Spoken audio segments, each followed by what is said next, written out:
Vamos a darle la palabra al gobernador del estado Lara, Henry Falcón. Bien, buenas noches. Muchas gracias, vicepresidente. Saludos a todos. Yo quiero recordarle, con todo respeto a la señora diputada, algo que yo expresé en el Consejo Federal pasado y que usted debería tener presente. No toda la derecha está en la oposición, ni toda la izquierda está en el gobierno, diputada. De manera que algunas veces se utiliza ese término despectivo para tratar de malponernos frente al pueblo. Yo vengo de allí donde está usted y conviví con ustedes y estoy aquí donde estoy conscientemente y nadie me va a cambiar mi manera de pensar ni claudicaré jamás en mis principios. Aristóbulo decía sobre su verdad: tu verdad no es distinta a la mía, Aristóbulo. Tú eres gobernador, yo también. Y lo que tú conoces desde una perspectiva en Anzoátegui, yo la puedo plantear desde otra en Lara. Nosotros sí hemos detenido, y lo digo, señor presidente, con todo respeto y responsabilidad, señores cancilleres, señor nuncio, con elementos en la mano, cosas que demuestran y que nosotros sí hemos condenado contundentemente, Diosdado, la violencia y las guarimbas, porque algunas veces no son guarimberos, son delincuentes. Y así lo hemos dicho, y lo hemos hecho responsablemente. Pero así como eso ocurre con grupos anárquicos que comprometen la tranquilidad de nuestros estados, también, Aristóbulo, hay grupos presuntamente vinculados al partido de gobierno. Y tenemos elementos de eso. No estoy diciendo mentira. Son las verdades. Y aquí estamos para decirnos verdades, por muy duras que sean. Esa es la realidad. Yo diría incluso, señor ministro, y me disculpa con todo respeto, yo no hablaría de guerra económica. Yo hablo de improvisación económica. Y eso no es nuevo. ¿Por qué estamos aquí? Porque tenemos un conflicto político en la calle, derivado de una crisis política, de una crisis económica que nadie puede desconocer. Hay que ser bien iluso para no entender esa realidad. Yo lo invito, vaya Lara. ¿Te acuerdas, Elías, aquel proceso de expropiación del Valle del Turbio? Te lo digo, Elías, eso está peor que hace 5 años cuando se produjo esa expropiación. ¿Te acuerdas, Diosdado,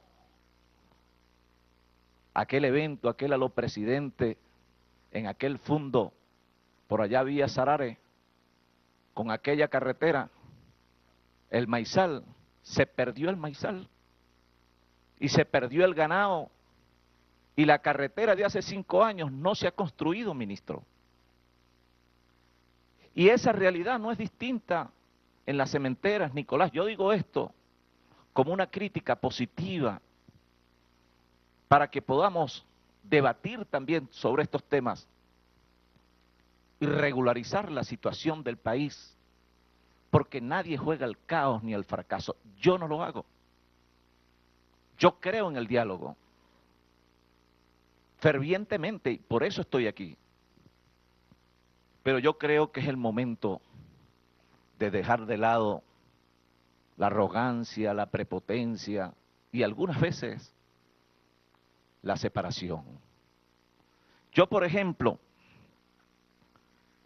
me atrevo a decir, sin duda alguna, que la génesis de esta situación política del país, que interpretaron de manera valiente y legítima los estudiantes que tomaron las calles para hacer sus reclamos y sus protestas lógicas y necesarias, responden a un hecho natural, la defensa de su futuro, y que nosotros los respaldamos y los acompañamos. Pero esa crisis no es solo política. Usted se preguntará, o se preguntarán ustedes, señores cancilleres, señor nuncio, como se pregunta buena parte de los países de esta región, y nos preguntamos nosotros los venezolanos. ¿Cómo es posible que un país como el nuestro, con la renta petrolera más importante de la región, esté hoy en las condiciones precarias y lamentables que han comprometido la productividad, ciertamente por la improvisación y las políticas erráticas del Ejecutivo Nacional? Vayamos a la calle, exhibimos en negativo un desabastecimiento y una inflación que nadie puede negar. Vayamos a ver la creciente criminalidad en las urbanizaciones populares, en los barrios, en los campos, y también en los estratos de clase alta. Yo invito, con todo respeto, señor presidente, salga usted a la calle, vamos a darnos un paseíto por una bodega o un mercado. Vaya a ver usted cuánto cuesta hoy día un paquete de harina precocida. Revisemos el precio del saco de cemento supuestamente regulado en 26 bolívares. Si lo llegase a conseguir, seguro estoy que no lo pedirán menos de 600. Vayamos a comprar un par de zapatos. Revisemos las condiciones en que se encuentran nuestros centros hospitalarios y los ambulatorios. Y el mercado de las medicinas. Vayan ustedes a las tiendas y a los centros comerciales, eso está pelado. Y esa es la verdad. Y por eso yo creo que este diálogo que asistimos en esta primera jornada, tenemos que asumirlo con responsabilidad, con madurez y racionalidad política, en función de resolver un problema político que está allí y donde tenemos la necesidad de construir un clima de confianza que solo podemos lograrlo con verbo y acción, no con retórica,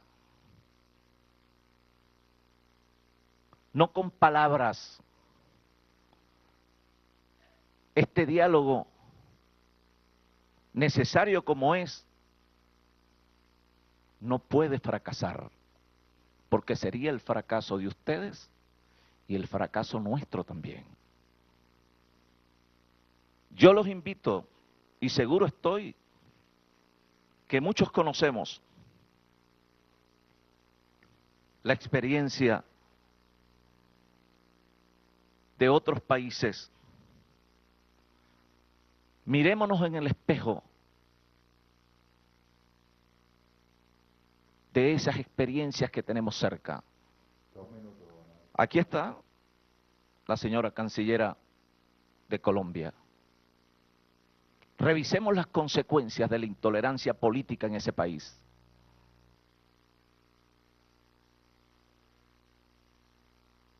Donde una guerra, puso a pelear a hermanos de ese país con lamentables consecuencias. Conversando con el canciller de Chile, las mismas consecuencias de una guerra fratricida que a la final terminaron en el diálogo y lograron la concertación. Digo esto porque en estas jornadas no podemos vacilar. No se trata de venir aquí a separarnos más, señor presidente. Se trata de venir aquí en función de explorar dos caminos que tenemos por delante. El camino de la coincidencia para construir o el camino de la división para destruir. Y por eso, aunque suene muy duro y muy crudo, Aristóbulo, nosotros estamos obligados a concertar. O dialogamos o nos matamos, hermano.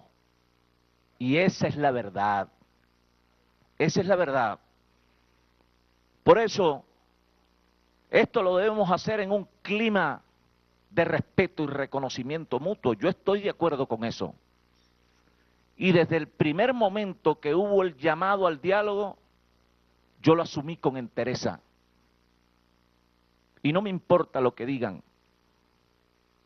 por las redes sociales o donde quieran. Y donde hemos tenido que fijar una postura seria y responsable frente al país, más allá de los intereses de mi partido o de la visión de algunos, lo hemos hecho. No acompañamos atajos, ni aventuras aliñadas por la violencia. Nosotros creemos en este proceso de diálogo necesario. Yo solamente pido que logremos concreciones, que el diálogo, además de sincero, sea productivo, que no le demos largas a esto, que salgamos de la retórica y podamos mostrar con hechos concretos al país que tenemos la mejor disposición de avanzar en función de los intereses de Venezuela. Yo me permito, para concluir, señor presidente, hacer mención aquí de unas palabras y una reflexión que hiciera nuestro Papa Francisco, ejemplo de humildad y de respeto, y sin duda alguna, quien representa una luz de la Iglesia Católica para el mundo. Dice el Papa, ningún esfuerzo de pacificación será duradero, ni habrá armonía y felicidad para una sociedad que ignora, que margina y abandona en la periferia a una parte de sí misma. Quien quiera vivir con dignidad y plenitud no tiene otro camino más que reconocer al otro y buscar su bien. Los invito a que nos entendamos con respeto y a que avancemos más allá de nuestras diferencias naturales en democracia y que deben continuar. Pero privilegiemos los intereses del país y no los intereses subalternos de nuestros partidos. Muchas gracias. Muchas gracias, gobernador. Así tiene que ser. Y bueno, de hecho el gobernador Henry Falcón nos decía que, bueno, ya será después de Semana Santa, podemos organizar la conferencia de paz regional allá en el estado Lara. Él mismo la va a convocar y le acompañaremos. Igualmente es muy importante, nos lo recordaban de la Comisión Política, que esto se refleje en las regiones y que nos incorporemos en las conferencias regionales y podamos, bueno, desarrollar este espíritu de diálogo en el resto del territorio y no solo centralizado aquí en Caracas. Son las verdades. Y aquí estamos para decirnos verdades, por muy duras que sean. Esa es la realidad. Yo diría incluso, señor ministro, y me disculpa con todo respeto, yo no hablaría de guerra económica. Yo hablo de improvisación económica. Y eso no es nuevo. ¿Por qué estamos aquí? Porque tenemos un conflicto político en la calle, derivado de una crisis política, de una crisis económica que nadie puede desconocer. Hay que ser bien iluso para no entender esa realidad. Yo lo invito, vaya a Lara. ¿Te acuerdas, Elías, aquel proceso de expropiación del Valle del Turbio?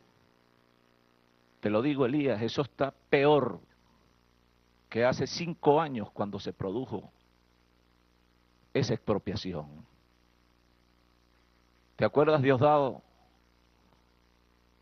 aquel evento, aquel aló presidente en aquel fondo por allá vía Sarare, con aquella carretera, el maizal, se perdió el maizal y se perdió el ganado y la carretera de hace 5 años no se ha construido, ministro.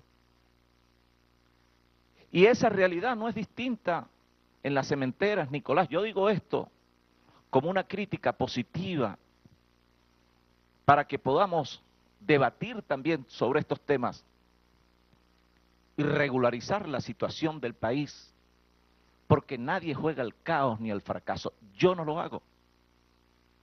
Yo creo en el diálogo, fervientemente, y por eso estoy aquí.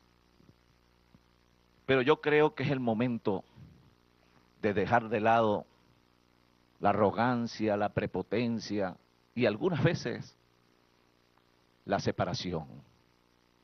Yo, por ejemplo, me atrevo a decir, sin duda alguna, que la génesis de esta situación política, donde una guerra, bueno, puso a pelear a hermanos de ese país con lamentables consecuencias. Conversando con el canciller de Chile, las mismas consecuencias de una guerra fratricida que a la final terminaron en el diálogo y lograron la concertación. Digo esto porque en estas jornadas no podemos vacilar. No se trata de venir aquí a separarnos más, señor presidente. Se trata de venir aquí en función de explorar 2 caminos que tenemos por delante. El camino de la coincidencia para construir o el camino de la división para destruir. Y por eso, aunque suene muy duro y muy crudo, Aristóbulo, nosotros estamos obligados a concertar. O dialogamos o nos matamos, hermano. Y esa es la verdad. Esa es la verdad. Por eso, esto lo debemos hacer en un clima de respeto y reconocimiento mutuo. Yo estoy de acuerdo con eso.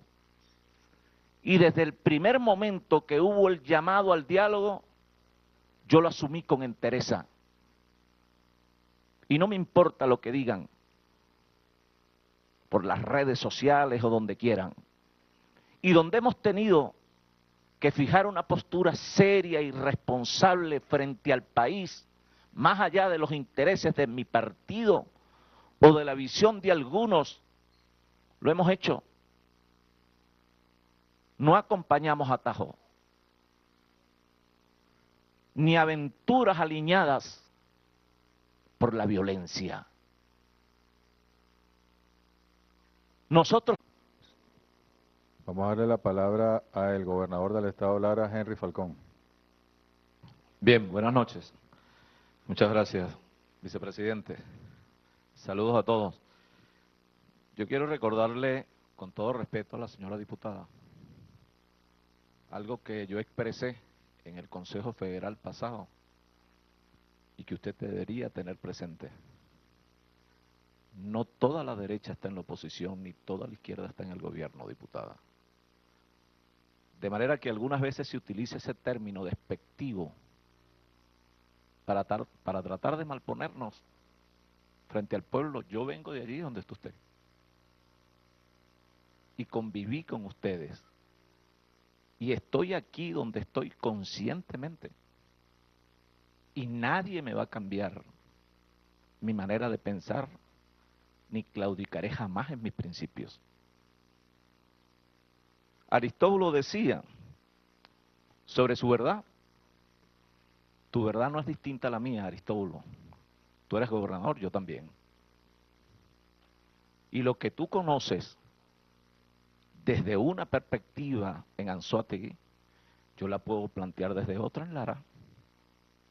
Nosotros sí hemos detenido, y lo digo, señor presidente, con todo respeto y responsabilidad, señores cancilleres, señor nuncio, con elementos en la mano, cosas que demuestran y que nosotros sí hemos condenado contundentemente, Diosdado, la violencia y las guarimbas, porque algunas veces no son guarimberos, son delincuentes, y así lo hemos dicho, y lo hemos hecho responsablemente. Pero así como eso ocurre con grupos anárquicos que comprometen la tranquilidad de nuestros estados, también, Aristóbulo, hay grupos presuntamente vinculados al partido de gobierno. Y tenemos elementos de eso. No estoy diciendo mentira. Del país, que interpretaron de manera valiente y legítima los estudiantes que tomaron las calles para hacer sus reclamos y sus protestas lógicas y necesarias, responden a un hecho natural, la defensa de su futuro, y que nosotros los respaldamos y los acompañamos. Pero esa crisis no es solo política. Usted se preguntará, o se preguntarán ustedes, señores cancilleres, señor nuncio, como se pregunta buena parte de los países de esta región, y nos preguntamos nosotros los venezolanos: ¿cómo es posible que un país como el nuestro, con la renta petrolera más importante de la región, esté hoy en las condiciones precarias y lamentables que han comprometido la productividad, ciertamente por la improvisación y las políticas erráticas del Ejecutivo Nacional? Vayamos a la calle, exhibimos en negativo un desabastecimiento y una inflación que nadie puede negar. Vayamos a ver la creciente criminalidad en las urbanizaciones populares, en los barrios, en los campos, y también en los estratos de clase alta. Yo invito, con todo respeto, señor presidente, salga usted a la calle, vamos a darnos un paseíto por una bodega o un mercado. Vaya a ver usted cuánto cuesta hoy día un paquete de harina precocida. Revisemos el precio del saco de cemento supuestamente regulado en 26 bolívares. Si lo llegase a conseguir, seguro estoy que no lo pedirán menos de 600. Vayamos a comprar un par de zapatos. Revisemos las condiciones en que se encuentran nuestros centros hospitalarios y los ambulatorios. Y el mercado de las medicinas, Vayan ustedes a las tiendas y a los centros comerciales, eso está pelado. Y esa es la verdad. Y por eso yo creo que este diálogo que asistimos en esta primera jornada, tenemos que asumirlo con responsabilidad, con madurez y racionalidad política, en función de resolver un problema político que está allí y donde tenemos la necesidad de construir un clima de confianza que solo podemos lograrlo con verbo y acción, no con retórica, no con palabras. Este diálogo, necesario como es, no puede fracasar, porque sería el fracaso de ustedes y el fracaso nuestro también. Yo los invito, y seguro estoy, que muchos conocemos la experiencia de otros países. Mirémonos en el espejo de esas experiencias que tenemos cerca. Aquí está la señora cancillera de Colombia.